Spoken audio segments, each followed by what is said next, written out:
all right, everybody. There you go. You can see me now. We are streaming live today, Saturday. I don't know what the date is. June something. 7th. 2025. June 7th. June 7th. And I am with James Cal of Cal Amplification. He's here and he's going to give us a quick 101 on basic soldering joint. Talk about soldering a little bit. So here's James. Say hi, everybody, to James. Hey, this is James Cal. All right. So,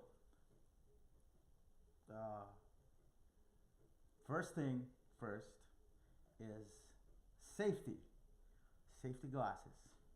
So these safety glasses are from the 1800s. I think they're cool. They are cool. So and plus, you know they work if they're around that long. They're not all crushed up. Yeah, I can actually see through them. I like that. They protect the sides too. Yeah. So that's pretty cool. So safety is number one if you're gonna deal with heat and electricity and anything that burns, and you don't want to get hurt. Yeah, definitely. So I'm gonna show just basically basic things, basic wiring. I do a lot of custom tube amps. I'm been doing this for a very long time, and one of the things that I like to use is stranded cables for my tube amps, because tube amps tend to get very hot, and if you have a solid strand, they're okay. A solid strand, if they break, they break. If they break in the middle here, you don't know where it breaks. Yeah. And you have trouble with your amp. It goes in intermittently, in and out. You have and you blame a tube, you can blame a capacitor, you can blame a resistor, and you can blame whatever, but you don't know what it is.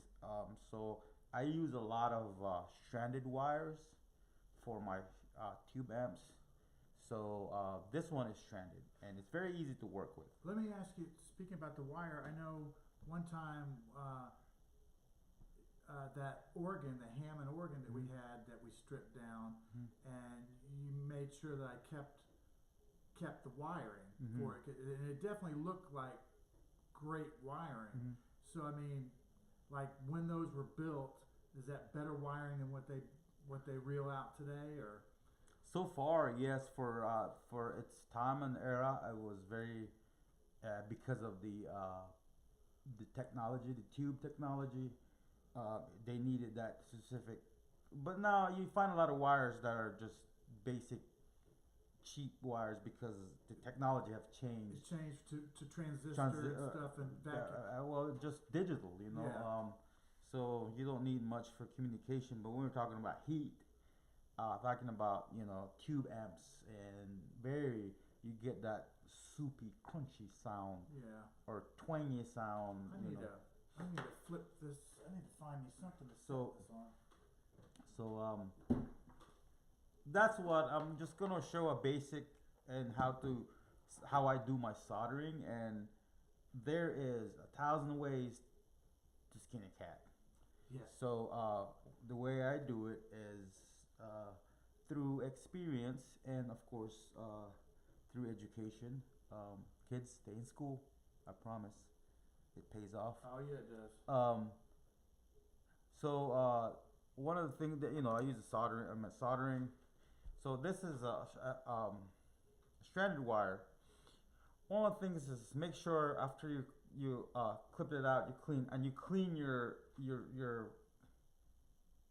gun as well, your heat gun, and make sure. So let me show that real quick. So you're cleaning it. You can get a kit where you buy, and you clean it up really good. You don't have any crud or flocks on it. I need to heat up your sponge, don't I? I mean, water down your sponge. Yeah. Let me grab that for you, or unless. That's all right. You can, but you can use the sponge. You can use that. I usually use the just to clean the tip of my my heat gun. And so usually put a flux flux on the tip of this uh, stranded wire. I clean it up really good. I put a little bit of flux there, and so on before I even start working on it, what I do is I dab a little bit of soldering on it, you know, and make sure there's soldering. Let me keep. I'm sorry. I'm just gonna make sure that this is really. So good. now I got some soldering here. Joe, if you can, if you're still on here, Yeah. I want to show. So well, I'm gonna just solder one of these ends for this. What do you call it? Can Input. Can you roll that one to the top so the camera can see it? Yeah, like facing that way so that the solder is. Yeah. So there you go. So this Yeah, is perfect. this just basically is an input input jack. If you see, it has three dabs right there. So this is an input jack. This is where a guitar would plug into. So you let's say I'm gonna do this one. This is not that's the ground right there. But say I'm gonna do this one, right? So what I did, I cleaned it up really nice and I put some flux on it. So that's what's covering the hole. Yeah, well no. It's just old soldering. Okay. But you know, you don't need to because that soldering is still good. So but I did clean it up really good. When I say clean it up, I don't mean like I heated up and took everything out. I just, you know, it's just pointless because once this gets heat up, it gets heat up. Yeah. So what clean up is mean that I took all the what do you call it, the nasty stuff, that's the crud on it, and then I put some new flux on it. And now that my wire has some nice solder on it, I'm gonna put this, and I'll show you. And before you do that, can you talk about some of the solders? Yeah, there's different. So there's different kind of soldering. There's thick soldering, you know, electrical thick soldering, and what I like to use the lead-free soldering just because it's good. It's not, you know, it's better for you with, you know, health wise. Yeah. Because you don't want to breathe lead, you know. And it's like construction people, you Yeah. know, people that do homes, and they're like, oh, I don't mind a little asbestos here and there, Yeah. or the lead paint. I don't wear the protective Yeah, gear. but you need to. But you need to. Yes. You definitely need to. What Joe has here, and which is really cool, it's a lead-free soldering wire, and that's very important. It's good. It's good. You know, it works really good for what we're doing here. And let me show you. So make sure you always clean your heat gunner, and let me show you how simple this is. Whenever you remember, you clean this up, you put some soldering on it. This one, you just clean it up really good, and it don't take much. If it takes too long, that means it's not right. You see what I did? Yeah. Really quick. You see that? That's hard right there. If you hold that thing and it don't get hot, and you're trying and it doesn't stick, you have not cleaned it right. You didn't prep it right. Okay. You know, 90% of the work goes into the prepping part. 10% is just you put it on there, and it took like a second. Yeah. Yeah, and it's it's hard. It's, you know, so that is how you solder something. And like I said, it shouldn't take long for you to put it on there, but you got to prepare it right. You got to clean it up. You got to have it nice, you know, and that is how I do it, and it has never failed me. I have a guitar amp I built about 10 years ago, and it's still rocking. It still sounds soupy, beautiful, crisp. Yeah. And it has to do a lot with your soldering. You know, you hear the people talk about cold soldering.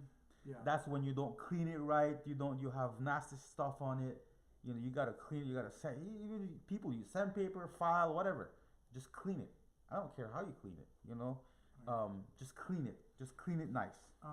So let me ask you. I do know that I've seen some guys that solder, and I'm not sure. Maybe it's different joints, but they will heat up the metal. You know, like the metal first, and they'll like have the wire in there, like they'll have like wedged the wire in there to the